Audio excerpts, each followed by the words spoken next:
Hello guys, first time ko mag-take out dito sa chicken restaurant. Maraming nagbibili dito kaya i-try natin ang kanilang chicken. Nag-order ako ng chicken grilled worth 29 dirhams for 6 pieces. Ito yung kanilang menu. Habang inaantay ko, siyempre lulutuin pa nila. Ayan.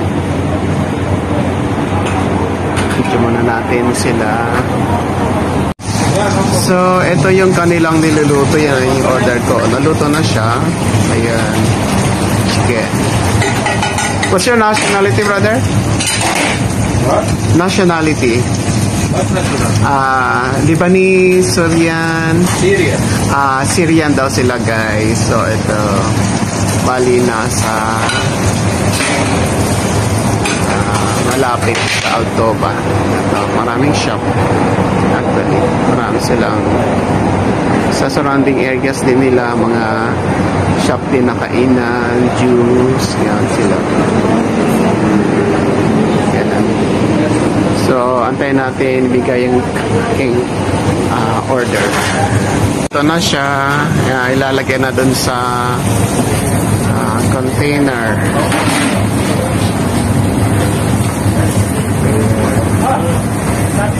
Meron din silang potato. Dun sa kabila naman. Ayun, ganun pala mag-luto ng chicken. Yun na yung order ko. Ayan, 6 pieces for 28 pieces. Malapit na siyang bigay sa akin. Ayan, medyo nagutom kasi galing ako ng marami nag-order.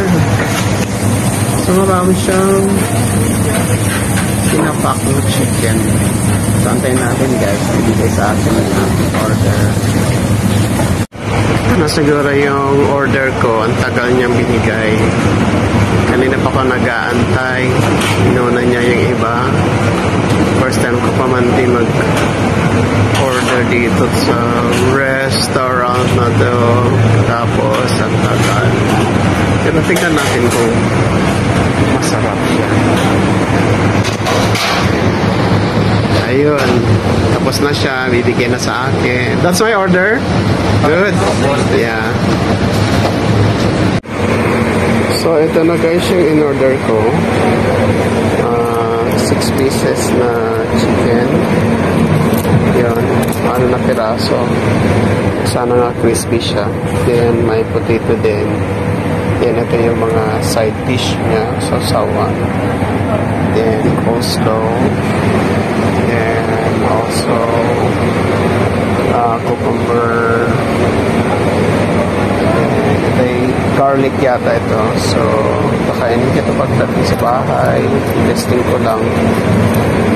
Hindi ko maubos ito. So, hanggang bukas na lang kasi gabi na. Baka hindi ako makatulog pag kakainin ko lahat ito. So, thank you for watching guys. Ito pala galing siya sa Nassim. Yan, Nassim. First time ko mag-order ito. Sana masarap.